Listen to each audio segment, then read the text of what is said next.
start with our top story coming out of Libya, where armed clashes have resumed in the capital Tripoli after the LNA commander Khalifa Haftar left Moscow without signing a ceasefire. Haftar's forces say they are ready and determined to conquer the capital. Heavy artillery fire has been heard in Tripoli's southern neighborhoods of Salahuddin and Ain Zara. Yesterday, ceasefire talks failed to reach a breakthrough after Haftar sought more time to consider the agreement. The talks in Russia were meant to secure an unconditional and open-ended Libyan ceasefire. The head of the UN-backed government of National Accord, Fayez al-Sarraj, has already signed the draft pact, Meanwhile, the Turkish President Recep Tayyip Erdogan said Ankara is working to ensure a permanent truce. Well, Russia's President Vladimir Putin and German Chancellor Angela Merkel have discussed the upcoming international conference on Libya in Berlin. The Kremlin said Putin also briefed Merkel over the phone about the latest meeting of forces in the Libyan conflict in Moscow yesterday. The UN says it hopes the Libyan reconciliation talks in Moscow will become a positive step towards organizing the Libya conference in Berlin. The chairman of the U.S. Joint Chiefs of Staff, General Mark Milley, says Washington wants to reduce its military presence in Africa. The statement comes as France hosts West African leaders to beef up the fight against militants in the region. Milley said resources in Africa can be reduced and then moved to the continental U.S. or the Pacific. After the statement, French President Emmanuel Macron said U.S. military withdrawal from West Africa would be a problem. He said he would try to convince U.S. President Donald Trump of the importance of fighting militants in West Africa. If the Americans decided to leave Africa, this would be very bad news for us. I can confirm that. I hope to convince President Trump that the fight against terrorism in which he is deeply involved is playing out in this region as well. Now, President Macron said France will send an extra 220 troops to fight militants in the Sahel. Niger's President Mahamadou Issoufou has fired Army Chief Ahmed Mohamed after a steep rise in violence. This came after 89 soldiers were killed in last week's attack on an army base in the western town of Tillaberi. President Issoufou has honored the dead soldiers at a military cemetery in Niamey. Issoufou prayed at the gravesite alongside Prime Minister Brigui Rafini. Attacks in Niger have risen over the past year, killing over 400 people. Iran's President Hassan Rouhani has signed an amended law blacklisting the Pentagon and its subsidiaries. Tehran passed an initial version of the law last April, listing the U.S. Central Command as a terrorist organization. The current law was passed by the Iranian parliament last week after the assassination of Major General Qasem Soleimani in Iraq. By signing the amended version, Rouhani made its implementation more urgent. The law blacklists Pentagon staff, companies, institutions, and anyone linked to Soleimani's killing. Well, the United Nations has called for absolute transparency in the Ukrainian plane tragedy in Iran. The Secretary General's spokesman, Stefan Dujarric, says the world body acknowledges the plane was shot down unintentionally by Iranian forces. Dujarric said the investigation should be done in accordance with Annex 13 of the Convention on International Civil Aviation. He said the Secretary General, Antonio Guterres, has so far not been approached by the Ukrainian mission to play any role in the investigation. Meanwhile, the Iranian government has agreed to give access to Canadian investigators to wreckage and black boxes of the airjet. 2 Canadian investigators have landed in Tehran, followed by 2 more in the coming days or weeks. On January the 8th, a Ukraine International Airlines plane crashed in Iran, killing all 176 on board. Russia says 1,000 Syrians have left militant-controlled areas of the Idlib de-escalation zone. The Russian Center for Reconciliation said they left the area via Al-Hadir and Habit checkpoints in the Aleppo governorate. The 3 checkpoints for people wanting to leave Idlib began work yesterday. The ceasefire in northern Syria came into force on January 12th. The Russian center's officers regularly travel the country's government-controlled areas to monitor the humanitarian situation. Idlib is the only major Syrian region still controlled by armed rebels. Let's move on to the U.S. now, which has reversed its decision to brand China a currency manipulator ahead of the Phase 1 trade deal signing tomorrow. U.S. Treasury Secretary Steven Mnuchin says Beijing has made enforceable commitments to refrain from competitive devaluation of its currency. Washington officially named Beijing a currency manipulator in August last year amid high trade tensions between the two countries. Mnuchin said Beijing has agreed to publish relevant data on exchange rates and external balances as part of the Phase 1 trade deal. In its report, the U.S. Treasury said China should take measures to avoid a persistently weak currency and allow greater market openness. Meanwhile, the Treasury said it is keeping South Korea on its list of countries to monitor for currency practices. The U.S. Treasury report includes 9 other countries, including China, Japan, and Germany, in the monitoring list.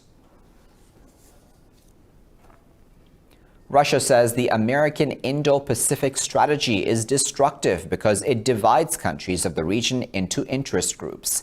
In an interview, Russia's Foreign Minister Sergei Lavrov said the Indian Ocean should not be a cockpit of rivalry, but an area of cooperation. Lavrov said coastal and island nations should jointly create conditions for sustainable social and economic development. He said outside powers have unfortunately been trying to reshape the established order to serve their interests. Lavrov said the regional architecture should be built on the rule of international law without the use of force or threats. Another American lawmaker, Debbie Dingell, has condemned the human rights abuse in occupied Kashmir. In a tweet, Dingell said thousands have been detained unjustly and millions are without access to internet and telephones. The lawmaker said she signed the resolution condemning Indian actions in the valley so the world can know where the U.S. stands on the issue. The resolution was introduced in the House of Representatives last year by Indian-American Congresswoman Pramila Jayapal. The resolution now has 36 co-sponsors, 2 Republicans, and 34 from the Democratic Party. The valley is reeling under a curfew and communications blackout for the last 163 days.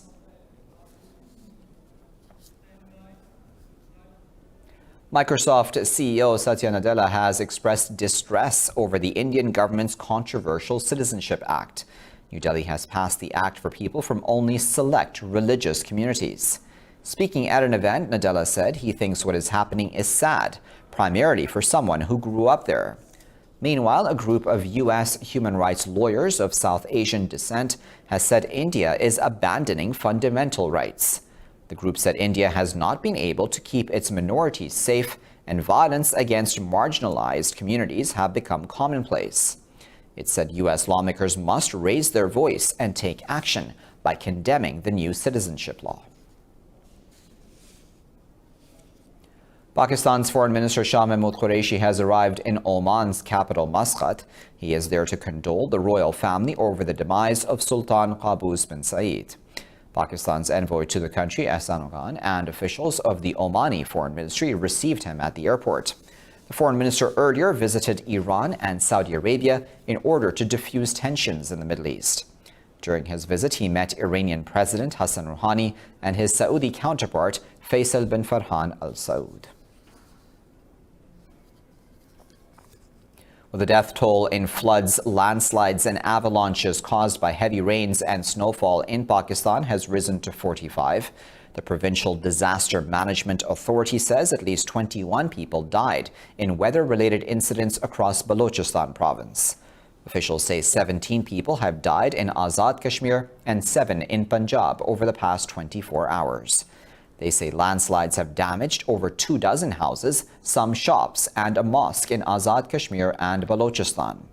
Meanwhile, major arteries, including the Karakoram Highway, have been closed by heavy snowfall and avalanches.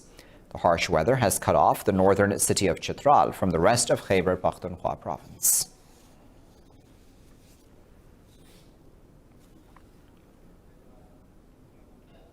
Time now for a short break. I'll be back after that with plenty more news. Stay tuned.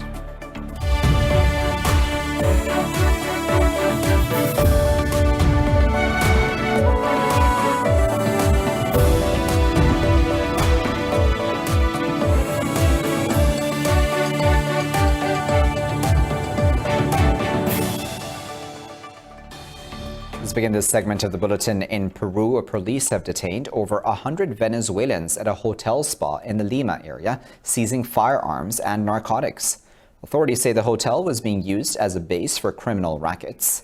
Police said they uncovered the site after following a suspect believed to have killed a man at a fast food restaurant last week. 4 Colombians and 6 Peruvians were also detained. 860,000 Venezuelans live in Peru, with most arriving over the past 3 years, fleeing violence in their country. This makes Peru the second largest recipient of Venezuelan migrants after Colombia. Now, a 2016 ceasefire deal signed between FARC rebels and the government is teetering dangerously close to failure. Experts say former militants have been unable to reintegrate into society and have begun taking up arms again. 2 days ago, Colombian police foiled an assassination attempt on pro-ceasefire FARC leader Rodrigo Londono. Police say orders to murder Londono were given by dissident rebel leaders who want to restart Colombia's 56-year-old civil war. The 2 individuals had received direct military instructions from Ivan Marquez and the alias El Pesa, specifically from Venezuela, for the execution of a terrorist attack that was neutralized yesterday. Experts say the country is close to collapsing into civil war again. Colombia is very close to having a second war or second conflict. We've had an internal conflict since the ELN, but with the second FARC, we're very close.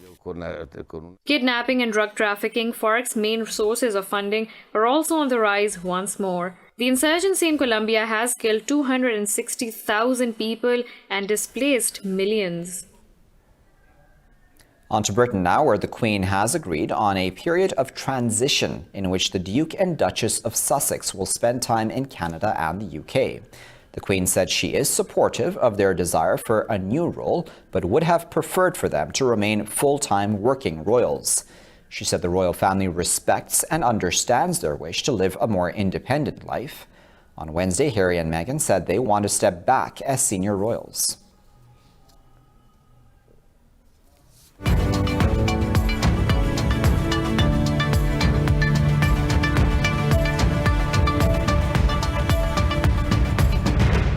Now, stock markets across Asia are trading mixed ahead of the Phase 1 trade deal signing between China and the U.S. on January 15th.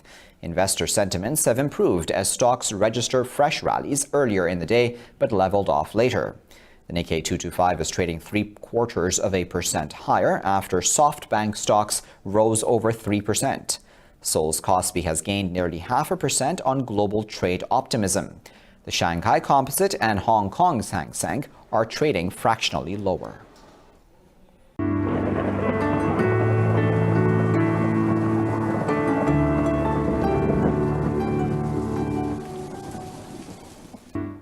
Time now to find out what the weather is like around the world.